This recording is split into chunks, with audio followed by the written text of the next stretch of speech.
The following program is rated TV MAL. It contains strong language and is intended only for mature audience. Viewer discretion advised.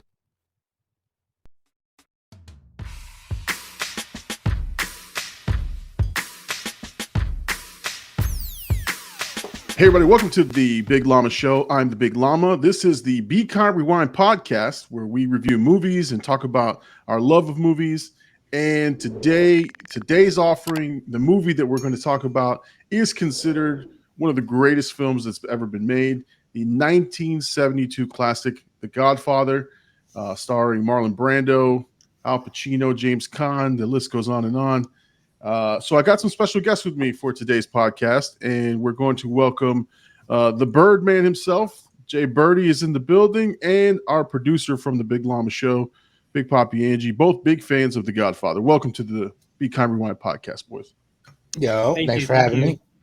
No, man, no. The pleasure is mine. I know, Birdie, you are a huge fan of this movie. Much like our Goodfellas review, you know about this movie inside and out. And, you just have a love for this movie. Oh, absolutely. Like you said earlier, it's the greatest movie of all time. Yeah. I mean, prior to starting the podcast, before we started recording, we said, look, I think you had said it, it's hard to critique a perfect movie like this. And I have to agree. I don't think there's anything in this movie that I'm going to be like, well, that was mid. Nothing. From the guerrilla filming to shootouts to everything in between, it's just the greatest movie. Perfect. Yeah.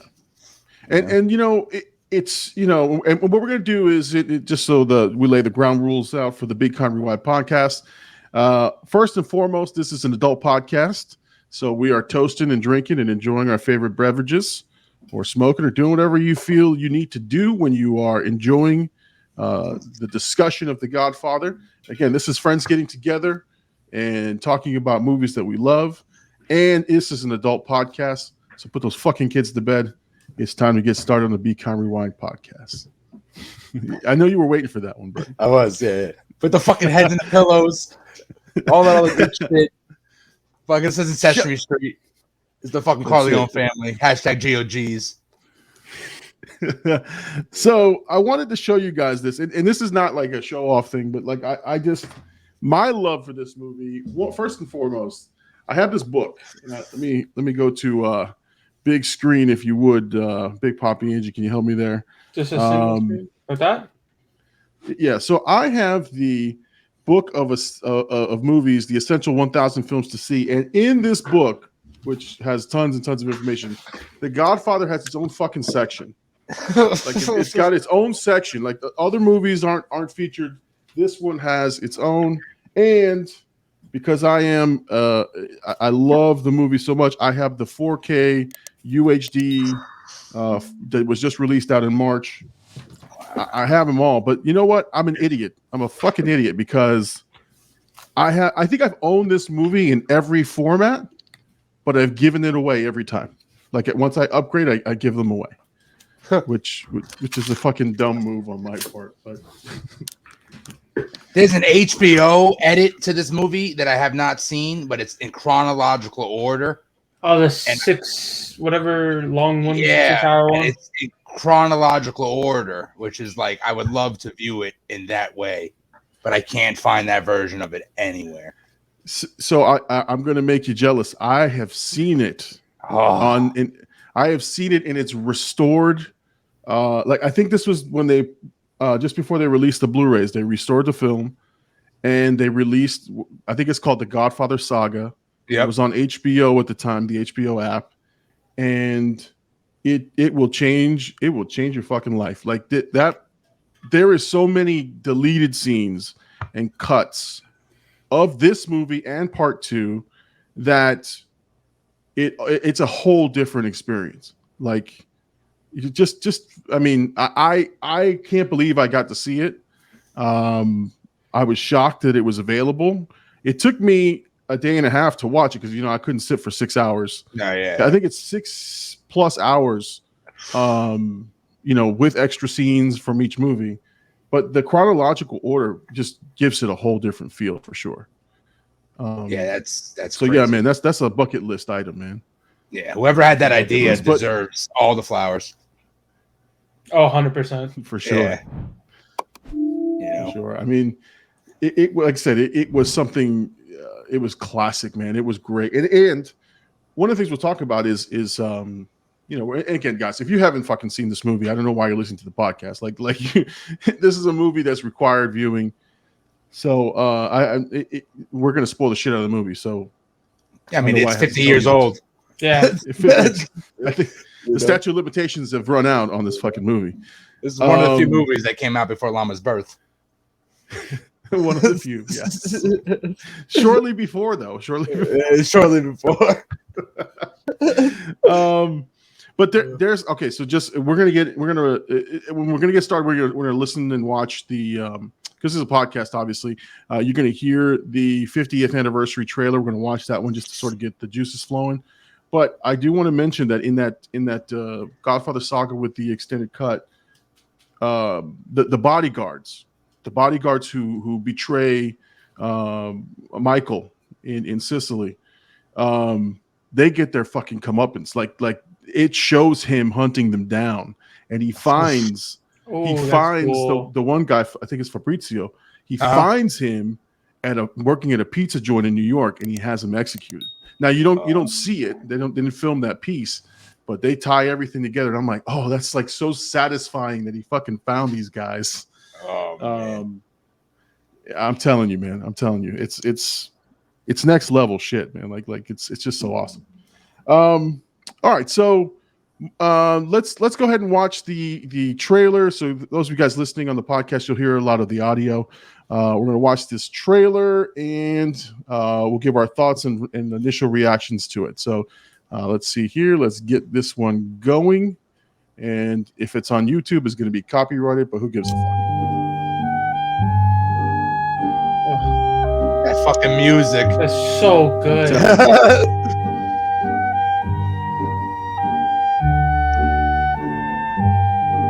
Go. Marlon Brando right there, man. My father's no different than any other powerful man who's responsible for other people. I had this part in the picture. It puts me right back up on top again. This Hollywood big shot's gonna give you what you want. He says there's no chance. Waltz. I'm gonna make him an offer he can't refuse. You know my father. Men are coming here to kill him. Now you want to get mixed up in the family business? I thought you weren't going to become a man like your father. I never wanted this for you. Fredo, you're my older brother, and I love you. But don't ever take sides with anyone against the family again. Ever. Greatest movie ever Michael, made. do you renounce Satan and all his works? I do renounce him. Don't ask me about my business, Kate. Is it true?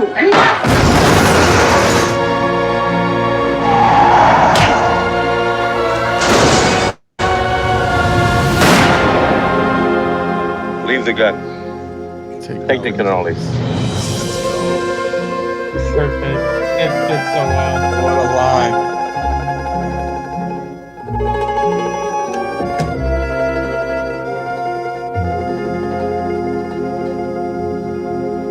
Oh man, just watching the trailer brings you now I want to fucking stream it. I want to do a Discord watch with this thing tonight. Maybe we can invite Gabe to come back. That would be a great Discord watch, though. I think so. All right, so you know, the movie in itself is just so captivating from the first frame, which is complete darkness and black, and starts off with that iconic line, "I believe in America," and I know that this is a commentary, I think, on the American capitalist system and all this other shit, which again, depending on how you view movies and how you sort of digest things, can be a very cerebral movie, but to me, it's just an enjoyable experience to watch the family aspects, and then learn about the gangster lifestyle. So, Yeah. what drew you in the first time you watched this movie? I mean, everything, but it's not a mafia movie. Like you kind of just said, it's a movie about a family who happens to be inside of organized crime. So it's a completely, and this wasn't, I've seen the other mob movies first. I watched like Goodfellas and The Bronx Tale, and that's always about a crew within a family. And this movie is about the family, their personal and their business life of the Corleone family. And I think that's what draws me into it more than anything. Yeah, I mean, it's a great sort of like picture of what family was, an Italian family was back in the day, and the just the different family traditions and festivities and things are all outlined in that first opening sequence. Yeah, the wedding itself is a mini movie. And I know Francis Ford Coppola said these were home movies that he was making for the large screen. So, and fun fact, everybody in the wedding is an extra, and he just tells them to just do what you would do if you were at a wedding. He's like, drink the champagne, eat the food, and just hang out as if you were in a real wedding, and ignore the things that are going on around you, which is like a great way to film that part of the movie. So Big Papi, you just recently watched it, right? Like for the first time. A couple years ago. Right. But I'm saying it's not like it's been in your DNA the whole time, right? But now it is. It's embedded. So what drew you in when you first started watching this movie? I don't know about you, but the first 3 notes of the entire first part of the theme, which I have on vinyl here. Oh, look at that! No flex, but just the music itself. You just want to put on a suit, smoke a cigar, and shoot somebody who disrespected your family. It's just that type of it just brings you in with that type of like attitude, and especially with the first scene that shows up and everything that's going on, you feel so connected to everything already because you're just it's not like you're thrown into it. It's just what's going on, but you want to learn more. You see all these people here, and you see the wedding happen. You're like, all right, well, I want to know who it is, or what the wedding's for, and it's just along with like the music and the cinematography for everything. It just comes together, and it makes like this whole really interesting scene, just to where you look at it and you're like, I want to know everything about this family because it seems so mysterious at first, but once you start to break down the literal wedding, you start to see like what the family is actually about, and you learn like about each character perfectly throughout like the first 15 minutes of the movie. Yeah, it's like a film school lesson on how you introduce characters into a movie. Like everybody is introduced, and you get an instant sense of who each person is as they're being introduced. Like, for example, the first scene is the Don, the Godfather, doling out favors at the day of the daughter's wedding. So it's easy and clear to know that he is the boss, right? I mean, but and that's a real thing. The favors at the wedding is a real thing. Like that's something they really do. Right. And I didn't know that. See, like what's funny is as I got older and I rewatched it and I've learned more and I've seen documentaries and I didn't know that some of this shit was real, like real life stuff. I just thought this was like really interesting and intricate, but I didn't think it was real. And then, come to find out, like these are true. We've watched enough mafia documentaries to know the rules. Like that's a real Italian princess wedding. Oh yeah, that's it. The big dress, whatever you want, any food, any celebrity you want to be there, Dad's gonna make it happen. Yeah, I mean, I'd love to go to a wedding like that. I mean, that seemed like it was a lot of fun. Yeah, I mean, wine in big old jars, and then just people just drinking them up and just hanging out. You know, my female cousin just got married. She's the one girl out of 11 cousins. She's the one girl.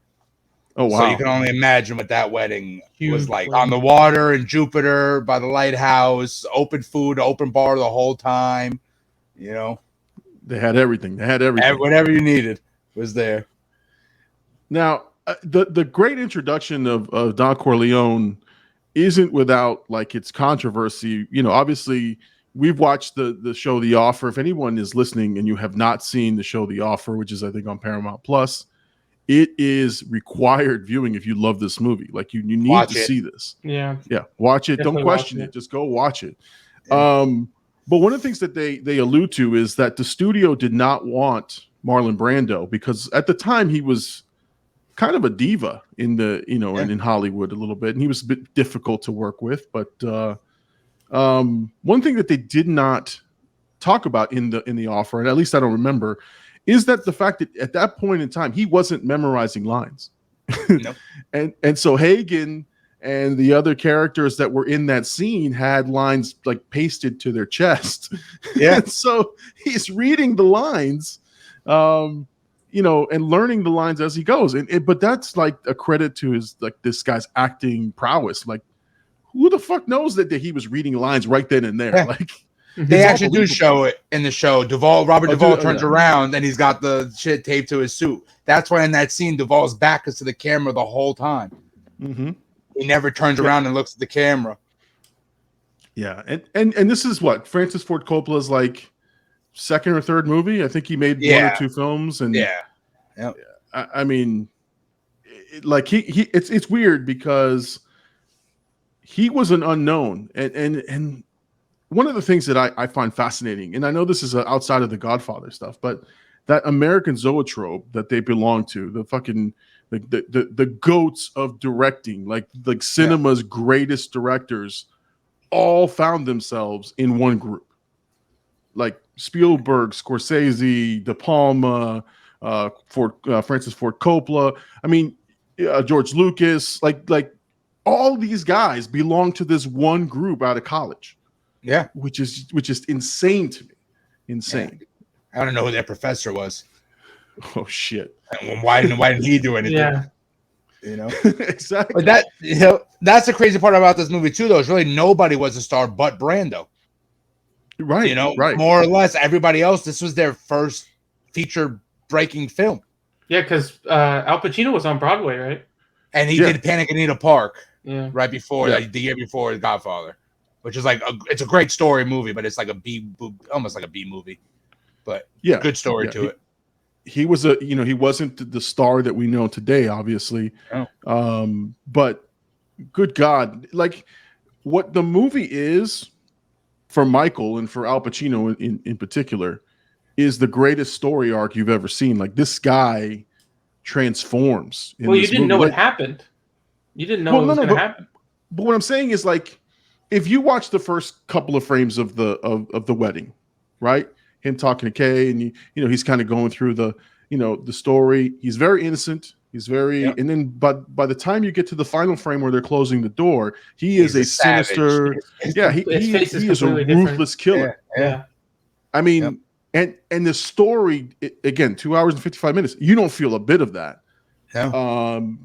The story builds him so well. Like what happens to him, the changes. I mean, the diner scene where he shoots McCluskey and Sollozzo, oh man, is Jesus. Like there is nothing. I mean, I would watch that repeatedly because of the tension. That I mean, I know what's going to happen. I've seen it 100 times, but there's no bit of like music. Like there's nothing in there else besides just the silence of both of them, like a conversation between everybody, and then just them staring. And then you can physically see him change like throughout the whole scene, which is insane to think about with just his eyes. He just does it with just his eyes. Yeah. And then the two big things Coppola does to make it even better is put the gun somewhere different than he tells Al Pacino where it's going to be. He tells him it's going to be like in the upper left, and then he tells the prop guy, you'll put it in the bottom right. And then he can't find the gun, so he's behind the toilet trying to find it. and then he doesn't drop the gun right away, like he's been instructed 1,000 times. Yeah. And you're like, yo, Michael, drop the fucking gun. Get out of there. But he holds it a little bit and he just no. All I can hear in my head was fucking Clemenza. He's like, you shoot the two, you drop the gun, and you walk out of there. And when he just sat there, and I'm like, fuck, like drop it, like go. Yeah, like it was like a 15 seconds of like, yo, drop the gun. Like, what are you doing? Well, it just shows like the character, like because before he was only doing it, because he was in I forget what he was in the army or something like that. Yeah, he's in the military. Yeah, he's in the military. But like when you actually, he didn't kill somebody for, the country. He killed them, because it was for the family. So it for him, it's like a shock. But in our face, we're like, dude, what are you doing? Like, we obviously wouldn't do the same thing. We wouldn't do whatever we were saying in that situation. If I shot two people, or of course one of them was a police guy, and you're like, oh, I just did this for my whole life has changed now because of this decision, and then you're just like, oh, it's just crazy to think about, but in everybody's head, you're like, just run away, just get out.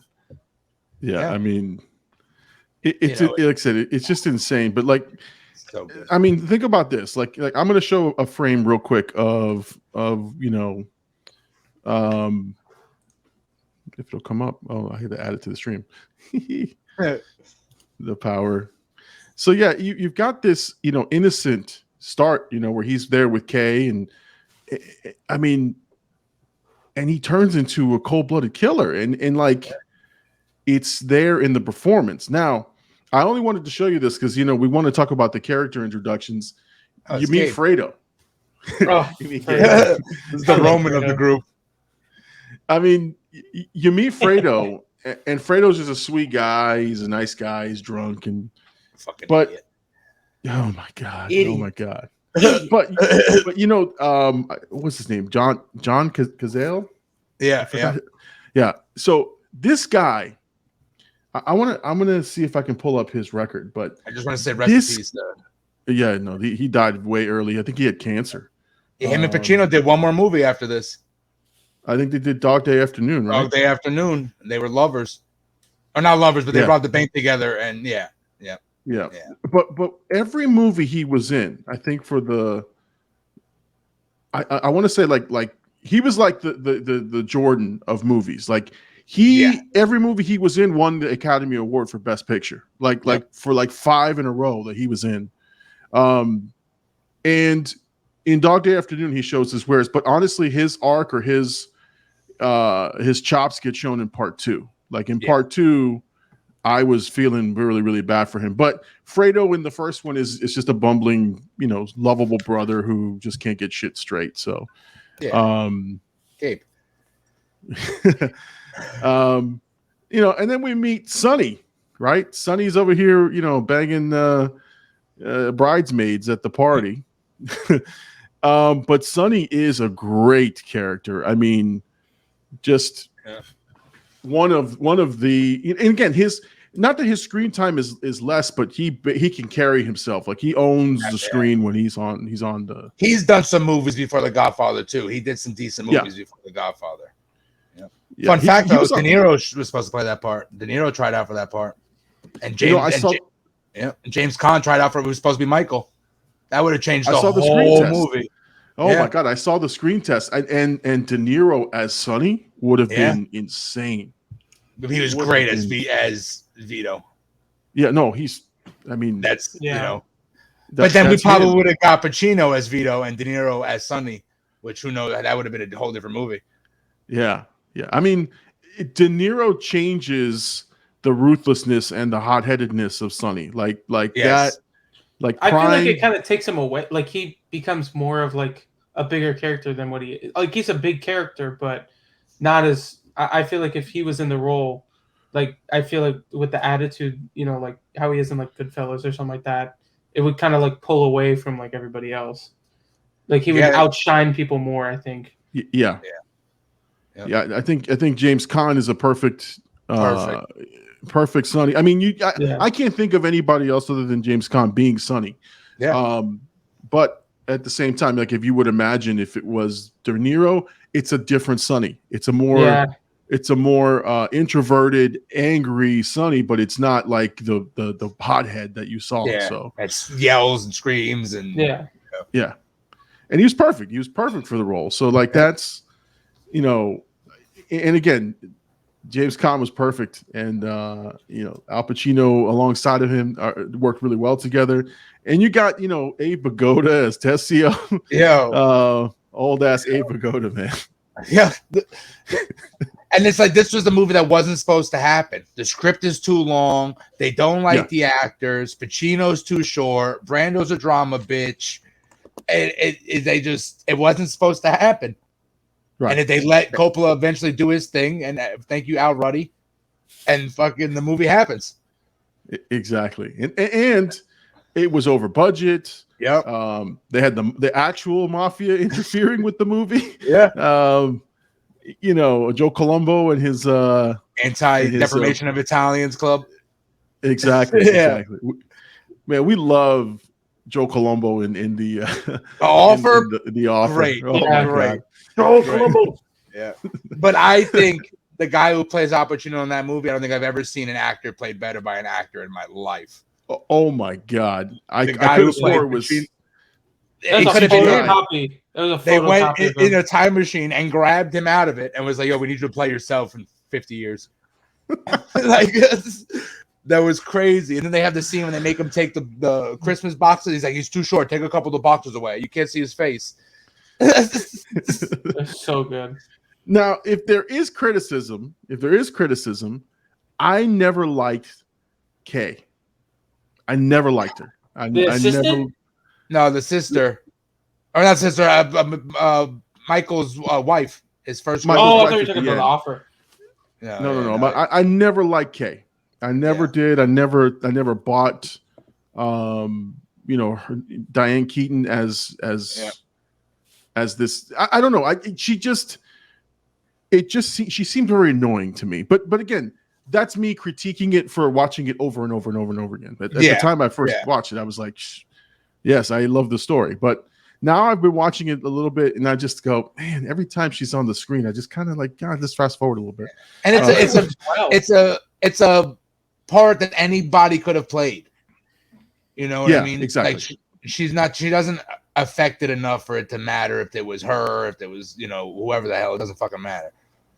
I think she was annoying enough for like us to kind of like root for Michael, you know, in the sense of like between their feud that they had, like to make it so that he, like, his point of view seems more, you know, like you would gravitate more towards him because, you know, he just explains it and moves on, and then she kind of just like holds on to it, so it just kind of makes it so that maybe I doubt they tried to make her annoying, but I feel like, you know, watching it, you're like, all right, like just go away. I want to see. But then when you find out what she does to Michael and to the baby, it's fucking crazy. Horrible. You took a son away from an Italian man.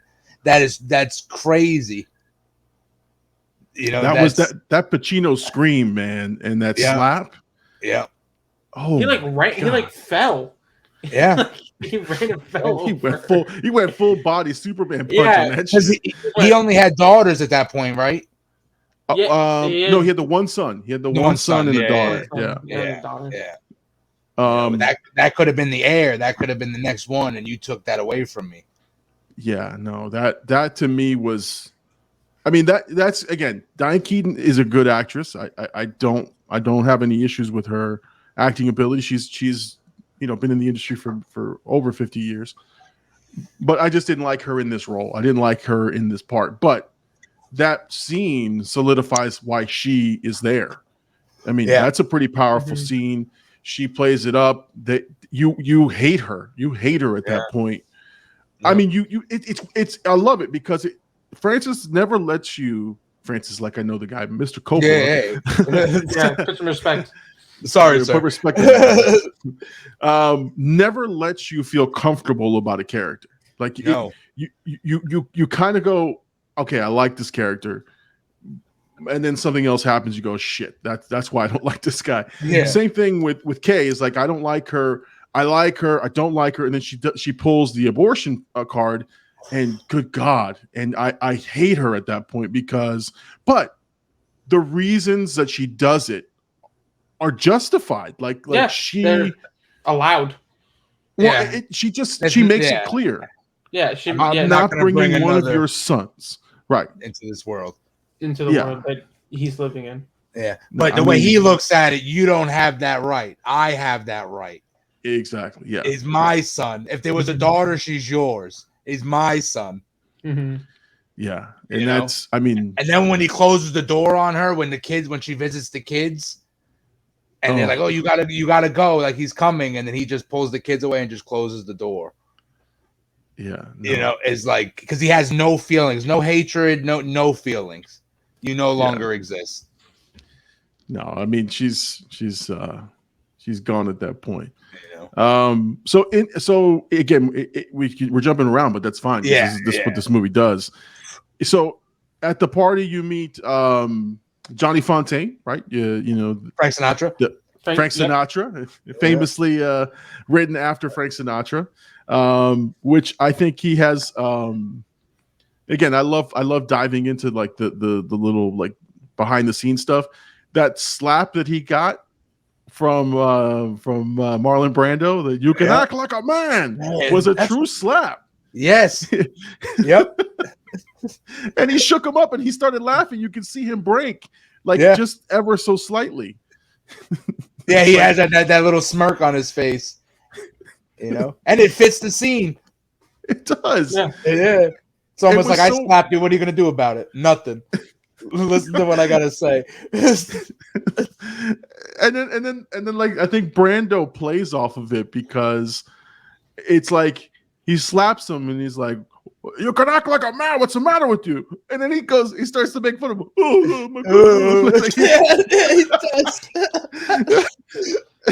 And so, like that just brings it to like a realism. Like that's what your uncle would do to you. That's what your godfather would do. He'd slap you and tell you, like snap out of it, you little bitch. Like and the fact that your godfather is the Godfather. It's right. Crazy. You can, if you were an upstanding guy, you really get whatever you want. Yeah. Like he knows you're not gonna make him look fucking stupid. You'll get whatever you want. Exactly. What did he say? He said, "Oh, wait 3 days and you'll receive a phone call." Yeah. This Waltzy guy, he's gonna call you. He's gonna offer you the picture. Yeah. How are you gonna do that? I'm gonna just give him an offer he couldn't refuse. And that's an iconic line right there. That's one of the staples of the movie. Yeah. And for you guys who don't understand what that means, do it or you're dead. Exactly. That's the whole. Just do it or you're dead. Well, and what's funny is Michael explains it to the audience. Like he uses Kay as the exposition. He tells her it's like, Luca Brasi put a gun to his head and he said either your brains or your signature will be on this paper. Yeah. and so that's the offer you can't refuse. So when he says it again, you're just like, oh, I get it now. So like in 1972, when you're watching the movie and you don't know anything about it, you instantly go, okay, I know what the fuck that means. Yeah. Yeah. And the way he talks about his family to Kay at that table is great. Oh, yeah. He's like any other man who has people who follow him. Mm-hmm. Or he uses different wording, but like any other powerful man. Yeah, that's it. Because at the end of the day, they're businessmen. They're not criminals. They have to do things to make their business succeed. Exactly. And they're soldiers, and soldiers don't go to hell. Quote from Tony Soprano. But it's they offer protection to people who can't protect themselves, right? That's it. Who can't go to the police. Right, for favors and for fees, for sure. That's it. But yeah, so it's and all the characters are flushed out. So you meet Don Barzini. He's at the party, and Barzini becomes the main guy later. You got Luca Brasi who's there. The Tatayas are not at the party. Obviously, they have some beef with Sonny.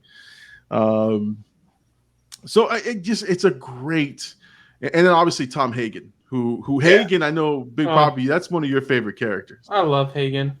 He's such a good character. Yeah. I mean, great. Tom Hagen, man. That's like he so like you get to see the cunningness of Hagen in this one, because he makes that horse head he makes that horse head scene happen, which is real in real life. Yep. That's an actual horse head, which is like crazy. It looks so real. Yeah, right. Yeah.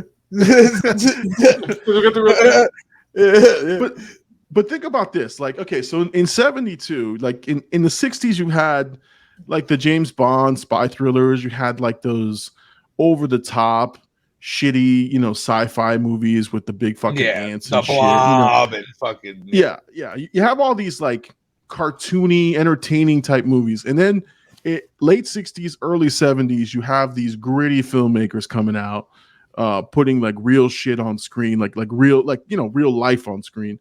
And The Godfather blows the doors off of everybody. It's like they just they go for it. Like what do you have to lose, right? And so that horse head scene, I know, was controversial. I know that they had a lot of flack for it, but it's so effective. It's so effective, and it tells the story so well that like it go out for what you love, right? Like you say, hey, I love this horse. Look at this fucking horse. It threw me off. $500,000. Yeah. I didn't even notice the foreshadowing until he said something. Good thing PETA was wasn't around. And there was no PETA. I think PETA still has issues with that scene. Yeah. That's where we put the disclaimer: the views and opinions expressed. Hey, Birdie's an animal. He's an actual bird. Yes, straight up. He can. So taste the beak, motherfuckers. It tastes the beak, motherfucker. So the movie transitions, and we move from obviously meeting everybody to it's kind of the first levels of business, right? We've got this first, again, we have the Johnny Fontaine issue with Waltz, convincing him to get the part. Obviously, waking up with your fucking horse head in your bed will do that to you. Which also phenomenal scream. Like oh my god! It was like, and they zoom out, and you can hear it from further away. Oh man, perfect. Awesome! I don't know if you know this, but in my recent reaction to The Bodyguard, in The Bodyguard, they are actually in the mansion. Whitney Houston lives in the mansion that Waltz lives in.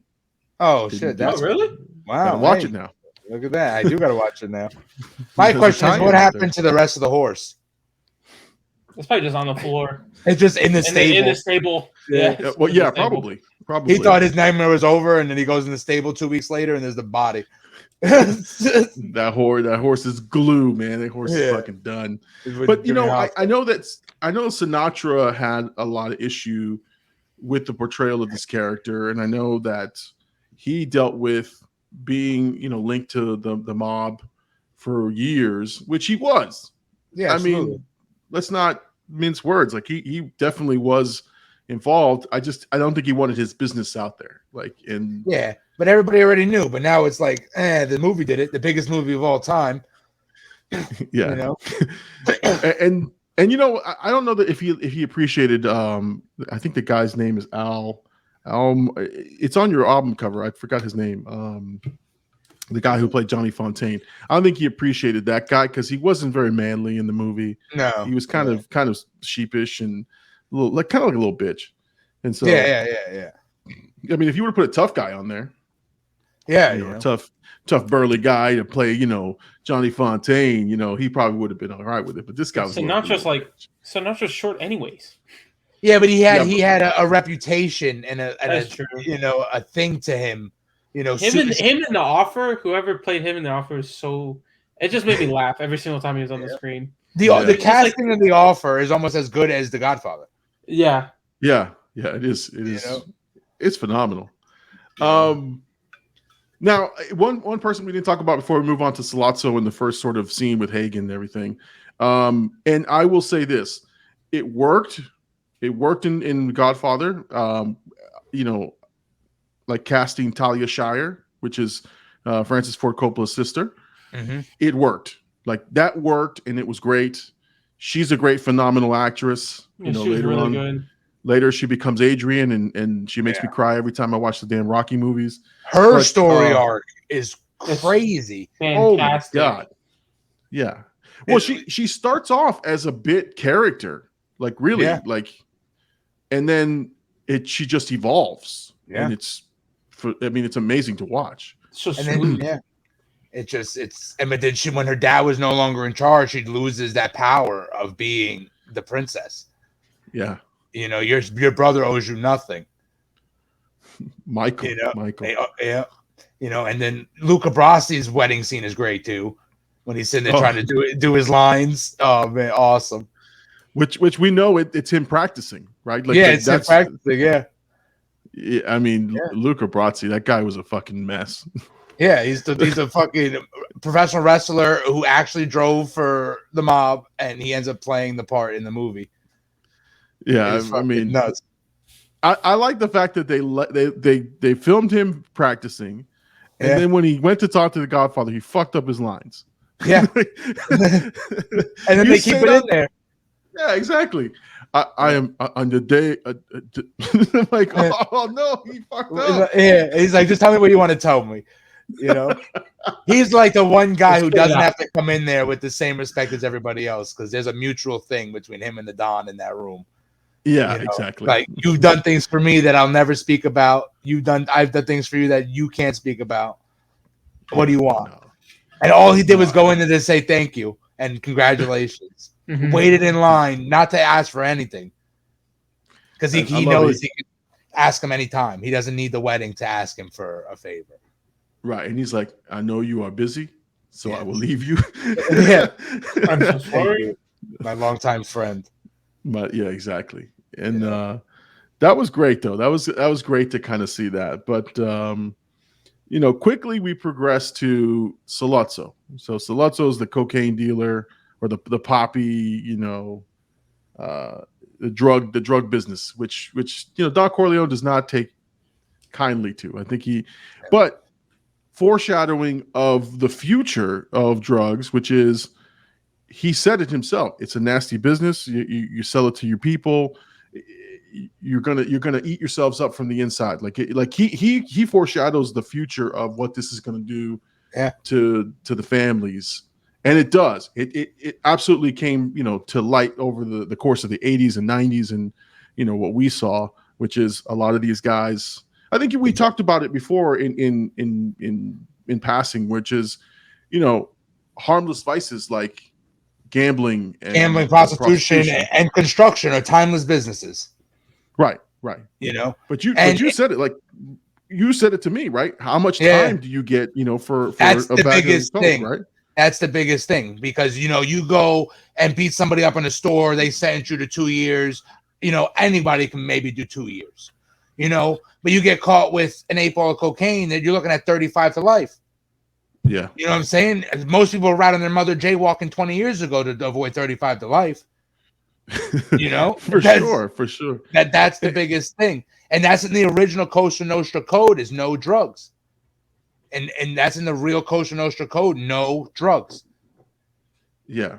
And again, this is the scene where we're seeing here is it's Sonny and meeting with Sollozzo with the Don, and he's telling him, like, hey, you got to go for this deal. And he honestly, at that point, he's just like, no, like, that's not what we're doing.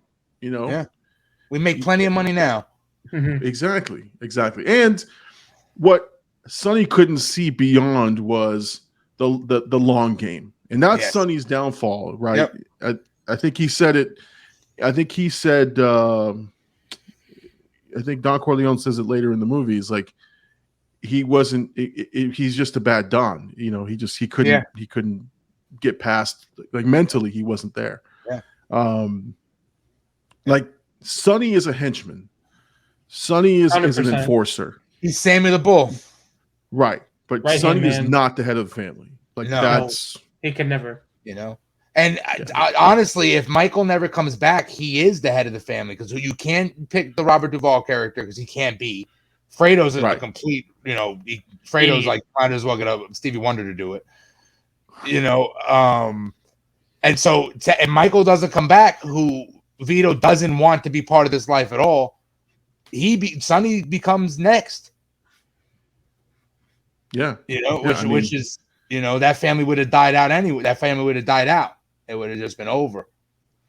And then, what what Sonny does is when he does take power, when the Don goes down, he hits back. Yeah, and he causes That's his first thing. Well, he hits back. He hits Tatalia's son. He's going to war. He's killing off henchmen left and right. And Hagen's trying to convince him. He's like, dude, you're leading us down this path. We're losing money. We're not making money. Like, you're fucking up. And no one will listen to Hagen, but Hagen is the smartest guy in the room, man. Yeah. And the reason he's so smart is because he doesn't know everything. So he can speak from an outside he's an outsider perspective. You know what I mean? He's not a wartime consigliere. Mm-hmm. You know, he's a non-war consigliere. Yeah. So he can come in and speak from a lawyer's perspective outside of the family with a calm head, you know. Which, you know, that character is amazing. Yeah. Yeah. I mean, but like again, Sollozzo is formidable. Like I didn't realize, like I thought again, first time watching the movie, or first couple of times, Sollozzo, I'm thinking, okay, you came, the Don told you no. Yeah. Fucking eat crow and fucking get out of here, right? But Sollozzo had backing, and Sollozzo had some pull. So Sollozzo pulls the hit, man. He goes after, you know, Don Corleone. He gets to them. He gets to him, right? And you get this amazing, again, tension-filled hospital scene when Michael is visiting him at the hospital. Everybody's gone. Everybody's gone. McCluskey, you know, took care of the men. Yeah. And I just, again, another, like, just an amazing piece of filmmaking. Like, the tension that was there and the fucking. When he stands out there, is that just put your finger in your jacket. You know, pick your collar up. Pretend. Yeah. And then the car drives by and you're like, oh, what's about to happen? And that's the famous that's Enzo, right? Is that Enzo? Yeah, Enzo, yeah. Oh, for your father. Yeah. I made the cake for your father. Yeah. Yeah. And then fucking Hagen shows up with the private with the private security. You know, it's sanctioned. I'm a lawyer. Fuck off. And, you know, and what's great about that scene, and I read this. I don't know if it was in the making of the movie, but the guy who plays the Enzo, the guy without the gun, he truly was shaking because this was like one of his first scenes ever. Like he's never been in a movie. And so like when he's doing the whole cigarette thing where he's like lighting it and he's shaking, he's fucking shaking because he's never been in a movie and he's nervous. He's standing next to Al Pacino. Again, you don't know who Al Pacino is, but at the time. This little man. But you're little man. right, this little tiny man. But it's his first kind of thing, you know, to be on the movie set and he's, you know, being filmed and like the nerves got to him, but that was perfect for what his character was going through. So it's the little nuances like that, the little things that Francis Ford Coppola keeps in the movie that gives it that hint of realism. I mean, and that's also where the McCluskey fucks up Michael's jaw, like, which it's all good. Yeah, got the beer, guys. That's all right. That's all right. It was empty, though, so no foul. That's right. That's right. The beer is still good then. But no, he fucks up his jaw, which stays with him the rest of the movie. Like for the like the next 3/4 of the movie, Michael is having like issues. Yeah. So, you know, he and that's he hit him with a mean one. Oh man, he did. Man. He got him good. Stand him up. Yeah. I wonder if Francis was like, "Yo, really hit him. Just rock him with one." Yeah. You know, we told him you're gonna pull it. We told him you're gonna pull it, so don't worry about it. He's not gonna move. That's some Francis shit. Like you'll just hit him. Oh yeah, one clean shot. No man. So I mean, I just it was just something that again it's the slow transition of Al Pacino, of Michael Corleone, the little things that were happening to him that made him more and more jaded from what his outlook was on life, and so. That started it. That started the evolution. One, you're trying to kill my father, right? And then you just punched me in the face. You just broke my jaw. Yeah.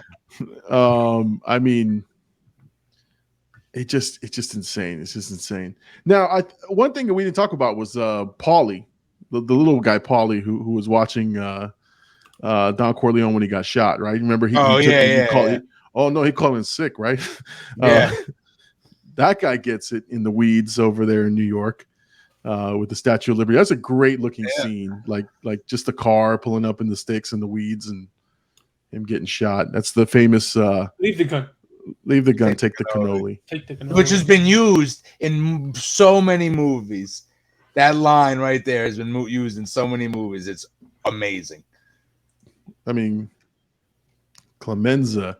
Again, I just found like this scene was more of like an art house type scene. It was like such a great like camera work and the Statue of Liberty in the background, and it's just you're not focused on the car.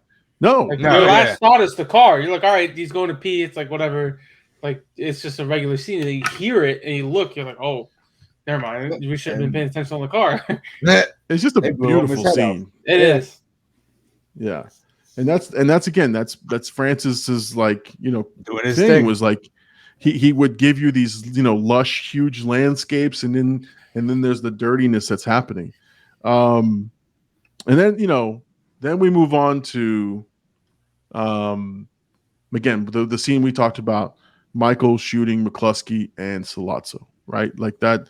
I'm going to see if I can find it here in our recap, but that to me is just like the epitome of this movie. Like like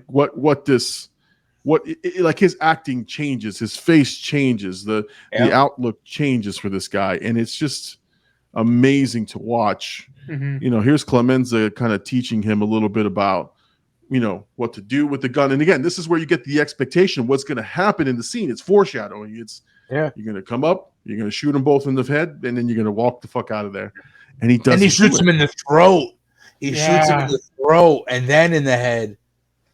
And that's a great scene because the Pope is behind him when he's holding that gun in the basement. Yeah. The Pope is in the picture frame behind him. And then there's his face. You just see it in the way he looks. He's just not. Boom. In the throat. And look at the waiter. Yeah. Everybody can see him. Everyone can see his face. Yeah. But like, look at this, man. This and we learned this in The Offer, and I think I had learned this in other documentaries, but this was the scene that saved the movie. That up to this point, they were like questioning, what are we doing here? Like, why are we spending all this money and time? It's not violent enough. And then they showed him. For the record, he didn't shoot him in the head yet, and the bullet hole's in his forehead. Oh, look at that. Oh, yeah. For the record.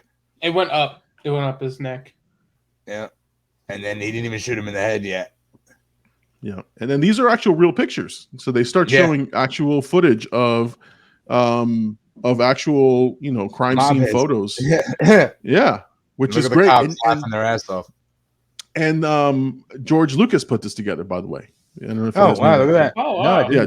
So George Lucas wanted, because again, these guys were in this group together.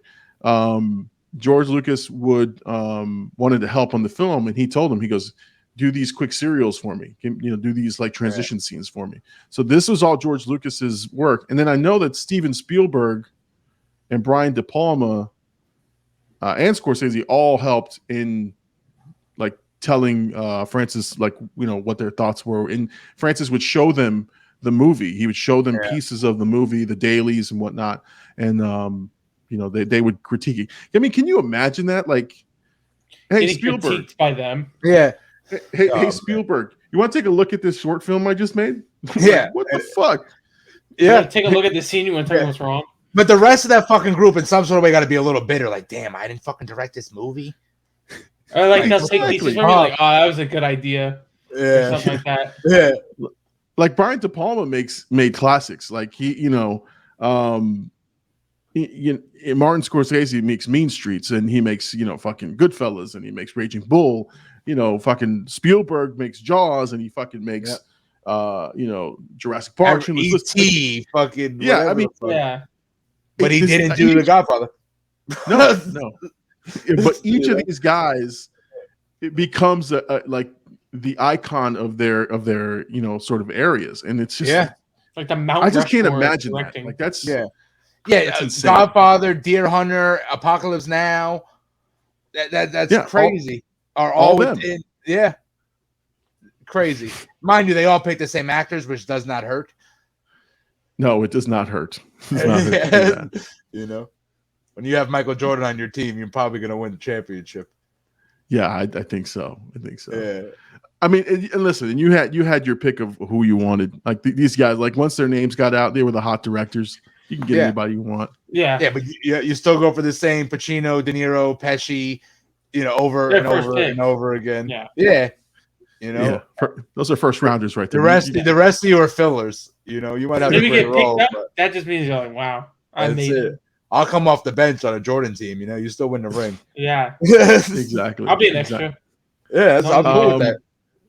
Yeah, and like I said, it's just one of those insane things where each of them had a say in this movie. Each of them had little pieces of the movie. It's crazy. So, so Michael gets into trouble. He goes off to Sicily, right? He goes over, this is what I loved about the movie. It was like, and I don't know if it's been described this way. I'm sure it has. I'm probably not the first person to say it, but it's like it lets you breathe for a minute. Like there's the opening wedding sequence. It's joyous, it's fun. You're learning about the characters. It gets intense. The dawn gets down. Then you've got some, like tension after tension after tension. And then you can breathe a little bit, just a little bit. Goes to Italy, he falls in love. It's like a whole side story that you're like, okay, cool. Yeah, there's no eeriness, no suspense. You're like, all right, cool. He's in Sicily chilling. When I first watched it, I did not think that. Like, I was just kind of like, why is this here? Like, you're kind of like at first I was like, oh man, I was like, can we go back to like the cool stuff? I was like, and then the car blows up, and you're like, boom, oh, okay, there it is.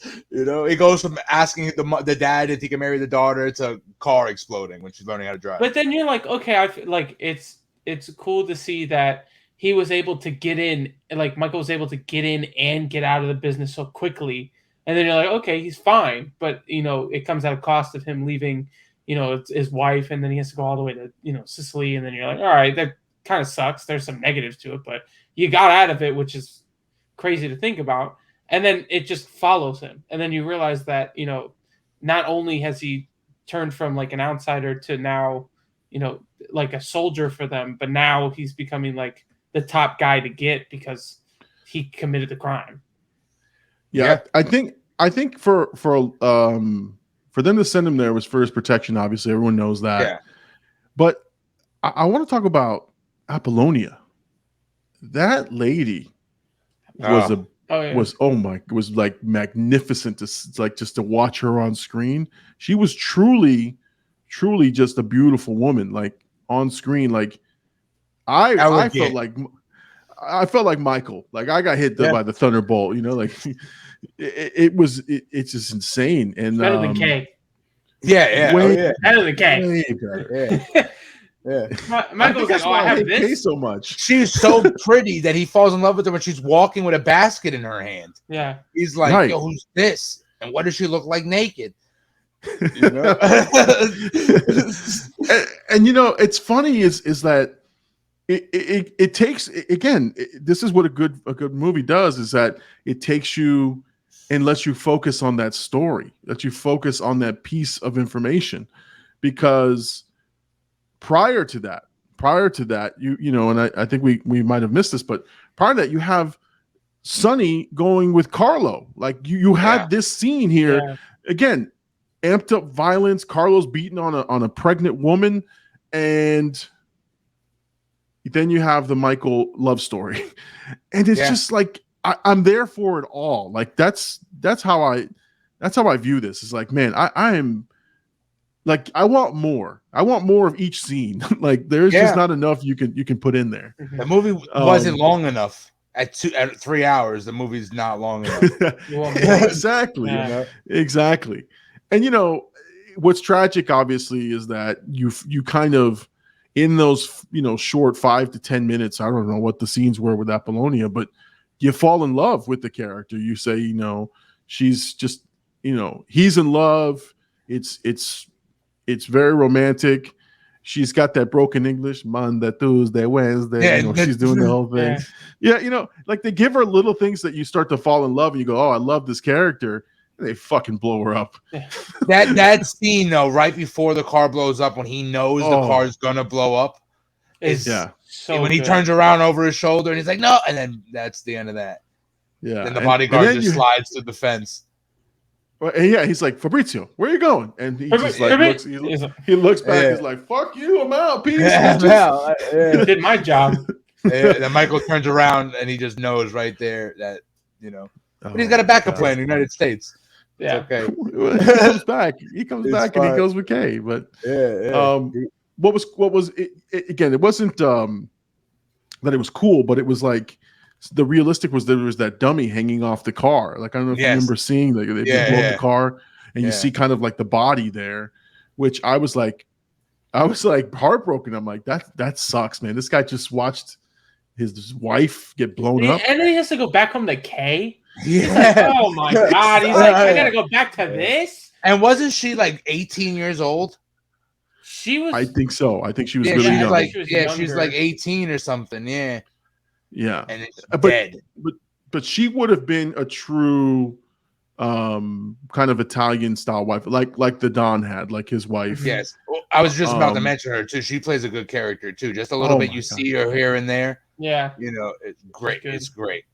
Yeah, she's. But again, it's how sort of women were kind of depicted at the time, right? Yes. She was very loyal to the family. She kept her nose out of the business. She knew what it was, but she doesn't know. Never. It doesn't. You don't question it, right? She doesn't stick her nose in. She doesn't want to know. No, that's not her role. Her role is to knock on the door. But hey, you guys want tea, coffee? No, all right. How you doing? Exactly. But she in the back of her head, she also knows she's the most powerful woman in the state of New York. Exactly. She knows. She can walk down any alleyway in the dark and she's fine. Yeah. So, and that's got to make you feel some sort of way to know that you are the most protected woman in this where you live. There's nobody. Well, apparently not, because you got blown up. But I'm talking about the Don's wife. Yeah. You're the most, besides her. I mean, obviously not because she gets her ass whipped, but you're the most protected woman in the state. Mm-hmm. That's got to make you feel a certain type of way. Yeah, and this calm. Like and this Carlo guy, right? This fucking Carlo guy, fucking like, what is his problem, man? Like you have the world at your feet. You married the Don's daughter. I mean, they let you, and they're going to give you a living. They're going to make you, be able to earn, but never tell him about the family business. Right. No, he said you give him a living, but he never tell him about the family business. I love how he actually got beat up. Like, he actually whoops his ass. But this scene right here is great too. Yeah, so sad too. Well, Carlo is the catalyst for Sonny's demise. They play, Brazzini plays on Sonny's shortcoming, which is his anger, his temper. And so he told Carlo, just beat that Guinea princess up. And I'm telling you, I mean, Sonny had, it was telegraphed. It was telegraphed but it telegraphed because I've seen it, but the first time, I'm like, what the hell's going on at this toll booth? This guy just dropped a quarter. Yeah. And then he drops underneath the window. He drops underneath the wood. Oh my, shocked. I was shocked. Yeah. Then they block him in. Yeah, that's just messed up. They got But he goes out the way he's supposed to go out. Not an execution to the head, not a fucking quiet death. You got lit everybody up. Yeah. You got wet up by the whole crew. Yeah, this is where Francis, like, the storytelling is perfect. Like, this is how he's supposed to die. Mm-hmm. This is how this man is supposed to die. Like, this is how it's supposed to go down. Like, aggressive, like, just literally, like, his attitude is like mean, like just angry. There's like he died like he lived. Yeah, he died like he lived. He was a hothead, and He got what was coming to him. I love the fact that and it doesn't show it. Here. Yeah, it didn't show it there, but I love the fact that after they shot him up and he was down, they shot him some more and then they kicked him in the face. Yeah, yeah. That's exactly how he would handle the situation too. Yeah, if there was flop, that would have been him. If it was flopped, he would have done the same thing. Yeah. But see, that's again the little pieces and nuances of realism that they got from knowing people in the mafia, knowing people in the mob that they could talk to and get guidance from to say, what would you have done? I'm telling you, the guy is dead. 1,000 squibs. He got shot, with every fucking bullet they can think of. A loafer to the face. No, he got a couple of shots while he was down. Yeah. And then the guy, after he was done shooting, he just kicked him right in the face. I'm like, man, that's like cold-blooded, man. I love that. But it was sad. And this again, this is why Marlon Brando's performance. Oh, this scene right here. Yeah, I mean, my boy, look what they did to my boy. They massacred my boy, right? And that scene at the wedding we missed too with this guy with the fucking funeral home director when he asks him to kill the rapist of his daughter. And what did he say? He's like, you don't even ask me for a cup of coffee. You never once called me as a friend, and not once have you called me the Godfather. Yeah. What is? I mean, and this is all he had to do to repay the favor. You got off easy. Yeah. Exactly. This is all you had to do. I mean, and it was pretty like when they pulled back the shroud, they do kind of show his, I guess it's in makeup and stuff. There is, you see how his hands are right there. Yeah. Yeah. I mean, that's just levels of realism to the movie that, and you see the Undertaker's face, like he's like, oh shit, I've got my work ahead of me. Like this is not going to be easy.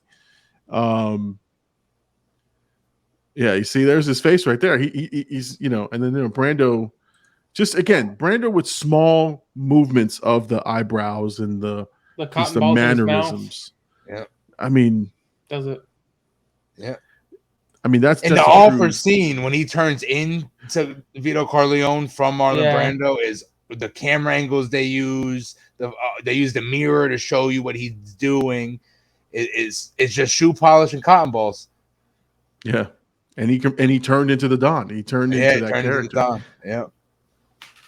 And then, I think he tells Hagen at that point, arrange a meeting of the families. Yeah. Let's get everybody together and let's squash this out because now he wants Michael back and he wants him back safely. This scene is based on a true story. They really tried to do this in real life at the Appalachian meeting. They tried to get the head of every Cosa Nostra United States in one room to completely split the United States once and for all. Yeah. And the cops got a tip on it and arrested like 26 head members of the Cosa Nostra families, which is, we can only imagine how big they would have gotten if that meeting actually would have happened. And they would have evenly divided the country and said, no war. We can control everything. Yeah, exactly. I mean, you'd have some bloodshed, but it would not be at the mass level. But yeah, I think this is where Brazzini sort of shows his hand, right? And this is because I've heard a lot of analysis of how did Don Corleone figure out that it was Brazzini, and I think this is where he tips his hand. I think this is where he's sitting at the head of the table. He's kind of calling the shots. He's got a confidence about him, and I think Don Corleone can see that. I think he senses that this guy had to be the guy pulling the strings because Tattaglia couldn't have done it by himself. No, because and I think he called it because Tattaglia's a pimp. yeah, he does. Yeah. He says Tattaglia's a pimp. There's no way he could have pulled this off without the backing of somebody else. Right there during that meeting is when Vito Corleone realized that when did he think he became me? Exactly. This is my show. You're just a cameo in an episode, and it's just I can't. And I think I love the fact when he says, I'm a very superstitious man, so if something should happen to fall on Michael or God forbid something, he goes, I will not be very forgiving or something like that. He laid down the law. It's like no one touches Michael. Yeah, and that's he's supposed to be neutral. He's not, He wasn't supposed to get into it. No, you're part of the family, but you're not part of the family. You're Corleone, but you're not, And I think at this point, Michael still wasn't calling shots. I think at this point, he was working for. Well, Michael did his part. Yeah, he did his thing, and he got in trouble. Yeah, and he had to be, protected. But he wasn't. I don't think at this point they thought he was the head of the family. I think they understood that he was a civilian that was caught in the crossfire here. Yeah. Yeah. It was still Clemenza, Tessio, and all these guys that were still running the show for the Don. Mm-hmm. So I think that was genius, because when after that meeting, and I think there's a time pass, right? There's a time lapse that happens because Michael comes back and he meets with Kay, I think, and then she asks him, how long you been back? And he's like, I've been back a year. Yeah. That is crazy. Yeah. Trying to find another piece of tail first. But I think what that does is that it gives him time to learn from his dad, right? And to understand the business. And when he was ready then he thinks he had everything under control, he could bring Kay back into the fold, because it's still too dangerous for her to be part of that. So, again, just the change. And I like, again, it's exposition. Like, they had to explain how all of a sudden he's showing up looking like, in the suit and the hat and everything. Slicked hair. All of a sudden, right? Like, and that's why when they're talking, it's like, I've been back a year. Okay. Yeah. So time has passed and you learned the business. I will say that there is a super Bird, I don't know if you saw it, but there's a super in-depth analysis on the different stages of Michael's life. I forget what the YouTube channel is. Oh, it's Just an Observation. That's them. But they go through the first movie and they show the 3 different stages that he has, going from the goody two shoes soldier to the head of the family, and then they explain it in 2. They do part 2 as well. So I don't know I just thought, because it explains Michael so much better, and it gives such a good it almost it's an appreciation for him, but it's amazing how they break it down and they show the different parts of him and how he changes, and where his loyalty changes from Kay to the family towards the end of the movie. But yeah, definitely check that out. I'm definitely gonna have to give that a watch. It's really cool. Yeah, and there's so many documentaries and so many behind the scenes things that are out there about this movie that we can watch for days on end. Yeah. And then the sequel is just as good, if not better than the original. Depending on who you ask, it's just as good, if not better than the original. Yeah, I mean, and I think that's an achievement in itself. You have the movie, literally, the movie is considered, it's AFI's top 2 or 3. It's up there. Yeah. I think it's number 2. I forgot what number 1 is, but it's number 2. Citizen Kane, I think, is number 1 or something like that. Which I watched, and Citizen Kane is mid. But that'd be compared to The Godfather. Yeah, exactly. No, but I mean, it's considered a classic, must watch. It's going to be preserved in the archives of all film history for the rest of its life. It'll be the only movie Hollywood never touches to remake. Exactly. Everything else can be retouched, redone, but that'll never be, never. And I would tell you, it's blasphemy. You can't touch this movie. You can't remake this movie. No. Sure, you can build from the lore, right? If you want to do a part 3. And you know what? I think for this for the podcast, I think we're going to probably do part 2, and we'll do part 3. And I'll honestly, just as a preview to that, part 3 unfairly, it's a good movie. Mm-hmm. If it's a standalone movie, right, it's top tier. You call it The Godfather Part 3, and it gets criticized against the greatest 2 movies ever made. It's hard to beat it 3 times in a row. 25 years later. Yeah. But again, you have the movie that is a pop culture phenomenon. It's quoted, it's referenced, it's in everything, and you have to follow that up. Like even making part 2 should have been like a tall task. Like shit, how are we going to topple the greatest movie that's ever been made? Again, they didn't know that at the time, but like it was very successful. Just do the same thing again. Right. Just do the same thing again. And I like that it's not a sequel, it's a continuation. It's part 2. Part 2 to the original story. It's not Godfather 2, it's part 2. Exactly. Watch it. Now, so then again, so we get, Michael taking over. We get the Don just kind of, coaching him along. Hagen is slowly being phased out a little bit.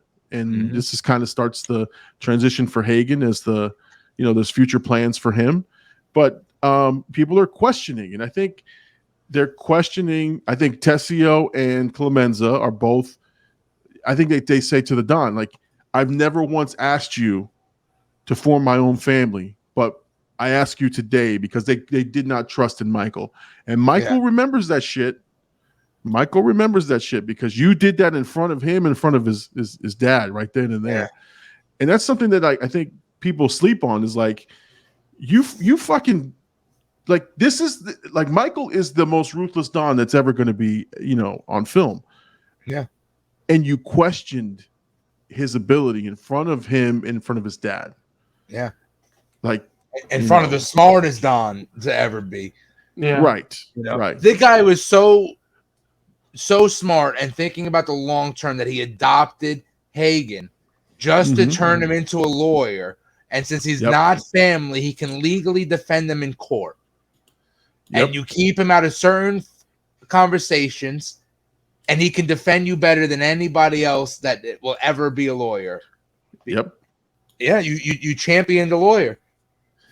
And he knows the business. And he knows the business inside and out. So he knows exactly what they can legally do, and he has a defense before they even get caught. Yep. So it again, that I think goes into I think when Don Corleone says no, you trust my judgment, then you trust Michael. I think that's when Tessio turned. Yep. I think Clemenza was going to be honorable, and I think he said that. He says Clemenza's loyal. He's a soldier and he's loyal. Tessio was the smart one, and it was about business for Tessio. And the minute he didn't get his family, he didn't get the thing he thinks he deserved, he went to Brazzini.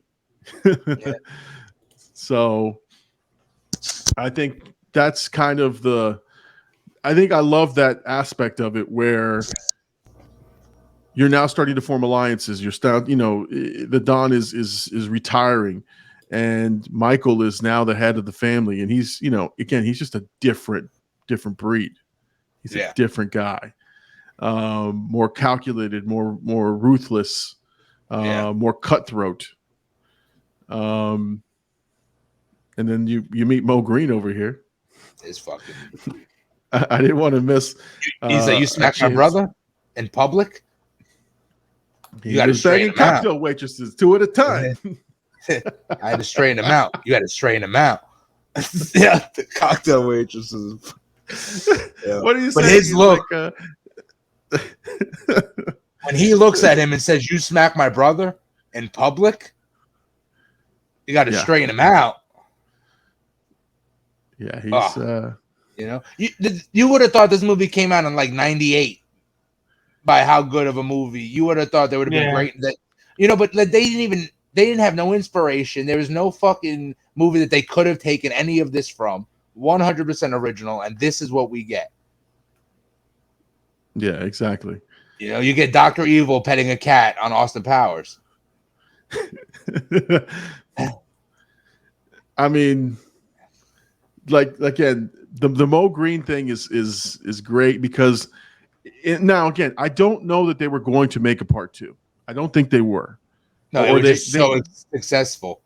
Yeah, but it interlaces and leaves the story where it can continue. The Mo Green thing is the first hint that they're going to expand. And I know it was just to sort of show Michael's ambition, right? To show that he wants to go beyond New York. Yeah. And go and be legal. Right. The whole thing about being legitimate, right? Being legitimate, yep. But it sets up the Nevada move, and it sets up part 2, which, again, genius. You know, again, I don't think they did it on purpose. I just think it was because the movie could have ended right there. That could have been it. That could have been the end of the story, and you would have been just as satisfied as if we didn't get a sequel. Exactly. So it was great to see them kind of expand and show that Michael is expanding. Now, the next part that happens is kind of, it's a sad part, and it sucks because Don Corleone is a loved character, but it's his time to go. Like, of old age, and he's playing with his grandson, which is just tragic. That is he died with his grandson peel. Right there. Mm-hmm. Yeah, I mean, you have this whole sequence of him falling, and again, he lets you breathe. Francis lets you breathe for a little bit. You think it's just funny. He's doing the boo, he's scaring him with the oranges in his mouth. Sucker with right in the face. Yeah, he punched him right in the mouth. He Hasbulla'd him. Yeah. Hit him with the Hasbulla. And and again, I think we didn't see it coming, right? It just you wouldn't think it was going to happen, but it happened, and it was sad. And then that's when Michael goes full blast. Yeah. And prior to that, the Don told him, the guy who comes to you, offers you protection, is the guy who's going to betray you. Yeah. And it was Tessio, Abe Pagoda. Yeah. And that's because that's what they do. They walk up to a store owner, offer him protection. If not, they're going to turn on you. So he tried to pull one of them on one of them, and he knew it was coming before it even happened. And not for nothing, the third movie would have been better if that grandson would have became the next Don, and they could have referenced that scene right there as I seen my grandfather die. What do you think I was going to become? Exactly. And then as much as we give shit to Sofia Coppola for being in part 3, that's Sofia Coppola right there. Yeah. Oh wow. She's the baby in the movie. That's cool. I didn't even notice that. That's cool. Sofia Coppola. So she was in the original Godfather. Hey, she was better in the first one. She was better in the first one. Oh my god, that's a great joke. That's fucking hilarious. Thank you. Yeah, that was a good one. She was better in the first one. She was a fucking infant. That's great. That's great. It was. I'm about to say that randomly. They just did her dirty in the third one. I'm gonna post that randomly on Facebook 3 years from now, and I'm tag you in it. You better remember. I will. She was better in the first one. I'm gonna tag you better in in the first one. I think if we rewatch these, we're gonna have to make that joke. Yeah, that joke is the highlight of the whole episode. That's it right there. Clip it. Yeah. Clip it. I won. I'll give you that one. Yeah. Now again, the eyes of Al Pacino, the look. Take the first scene you saw him in, doe-eyed, innocent, war hero, just a nice guy. To this, I think the slick back hair does it for me. It really makes him like a mean guy. Like, he looks like he's committed plenty of sins. Like, what makes him look sinister is the hair. He's looking at her through his eyebrows. Yeah, he's looking the way he looks up. That's crazy. His head is down and he's looking at her through his eyebrows. Is super menacing.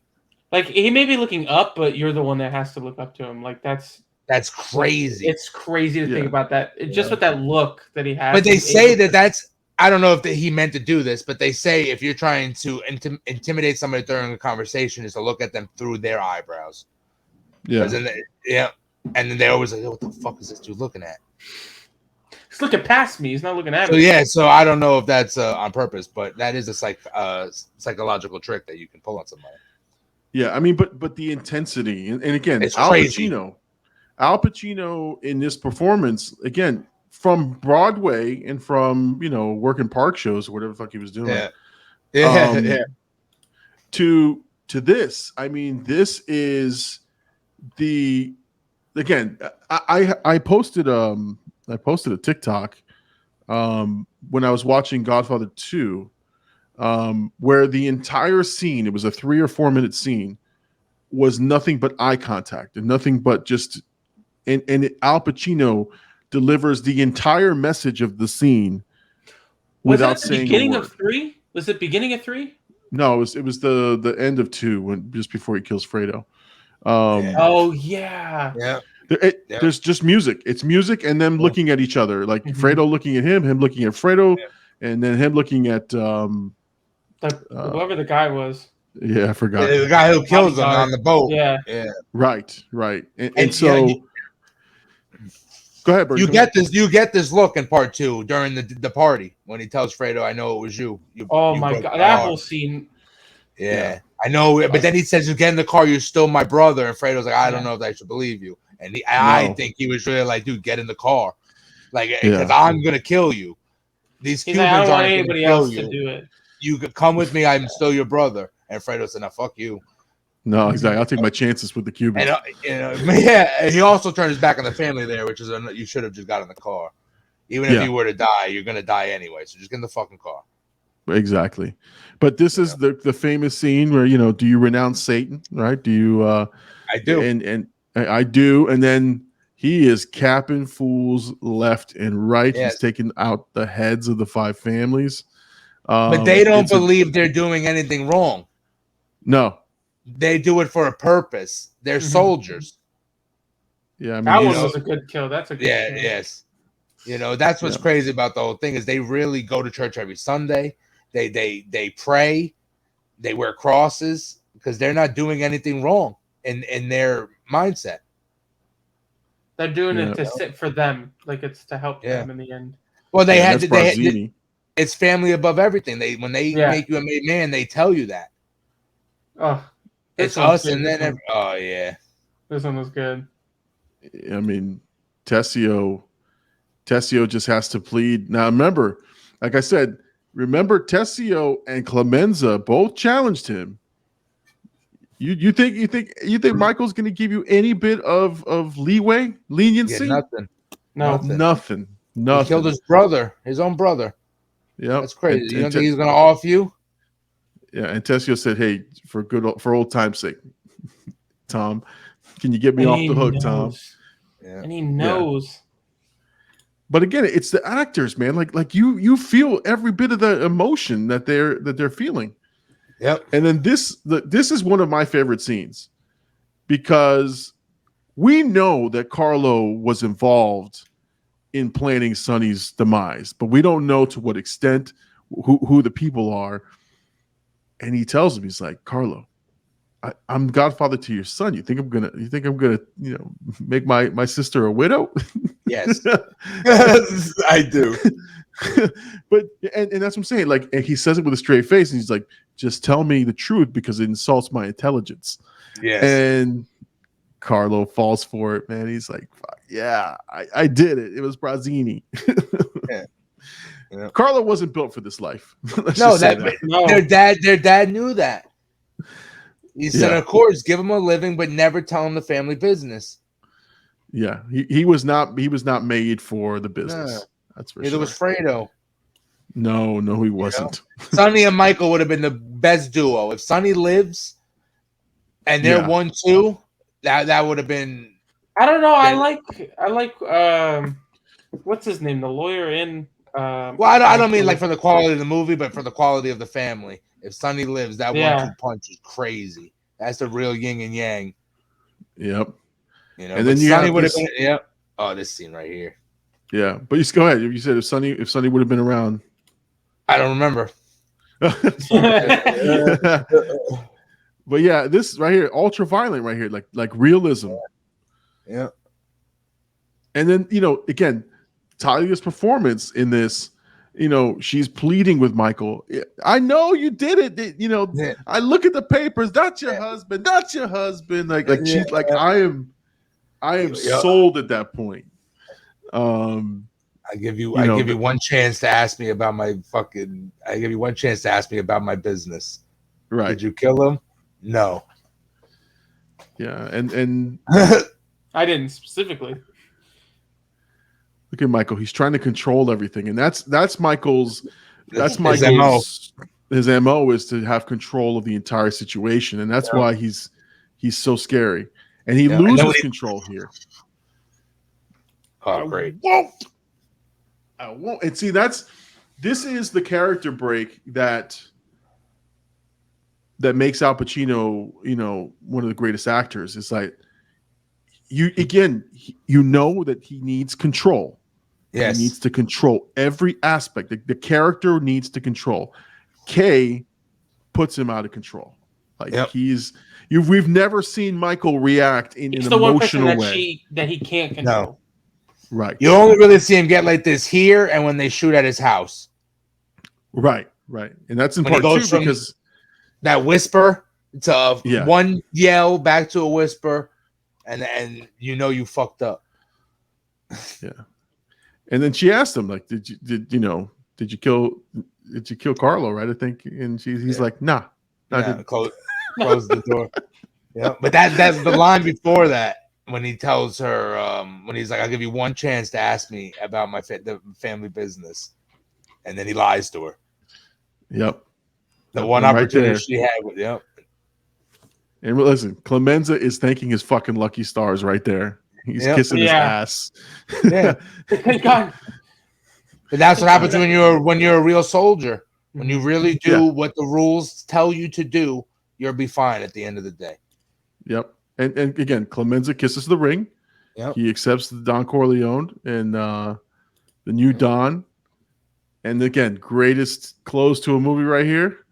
Well, music hits. Fuck you, Kay. Great. And that's all she wrote for you. But it's just such a fitting end to the character. And again, like you said, we could have ended the movie right then and there, and it could have been no other sequels, and it's the greatest movie ever made. Yeah. It's great. And as far as I know, as soon as they got their original box office numbers, they went into production for the second movie. Yeah. Oh yeah. Like it was like the next day. They got it in the newspaper and they were like, all right, we can start filming tomorrow. And that was that. Everybody back together to do it one more time. And I think in the offer we find out Ruddy had set up deals with different companies. Yeah. So they can have everything ready for part 2. Yeah. And again, he was leveraging that the movie was going to be good.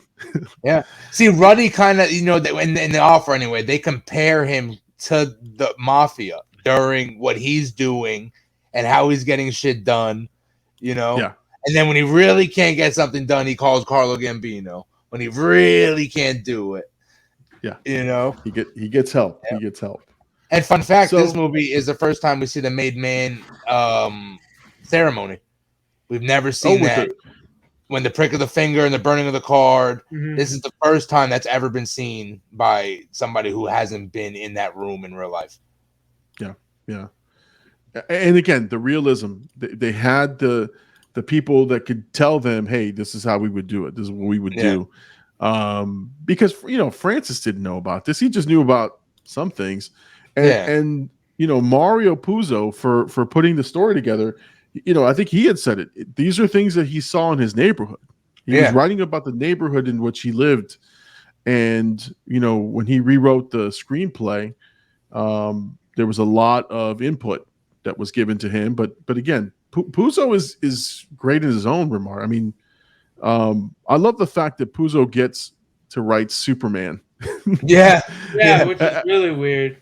As a result of this movie, like he gets to write Superman, and they paid him a lot of money, and he didn't do anything other than say, "I'm the writer of The Godfather." Mm-hmm. Yeah, that's it.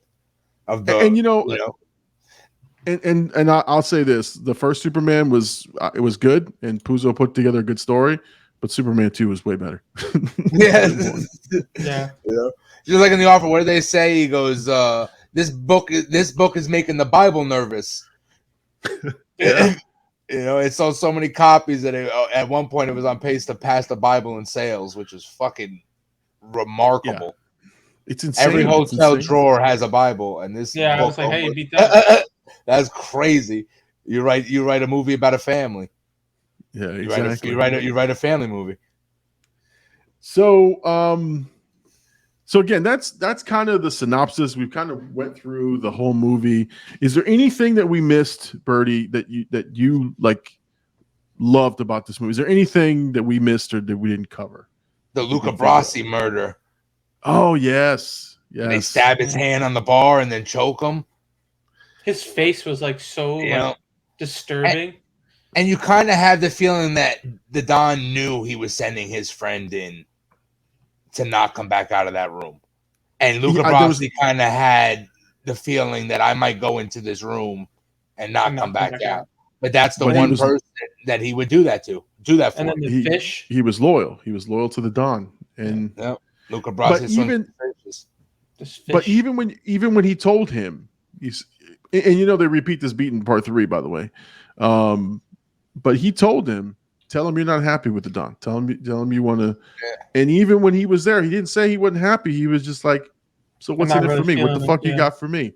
Yep. He was kind of brazen about the whole thing. And I think he knew he may not walk out of there.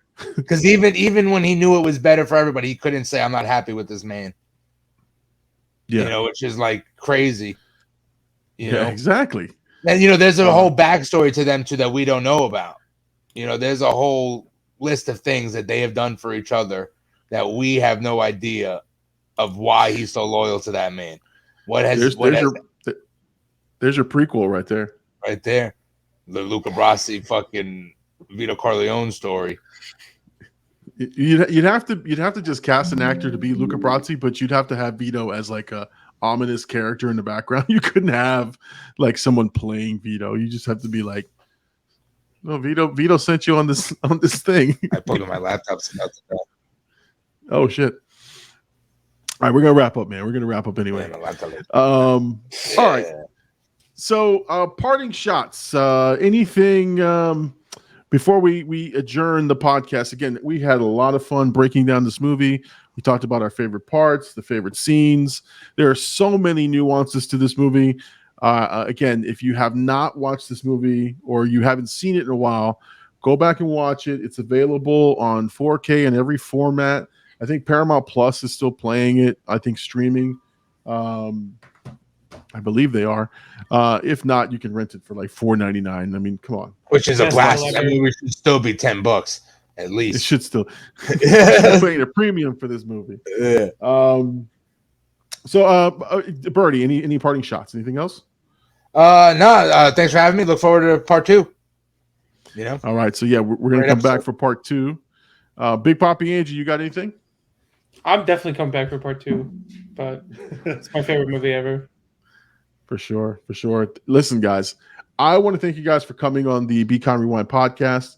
It was a blast to have some drinks and talk about the greatest movie ever made, The Godfather.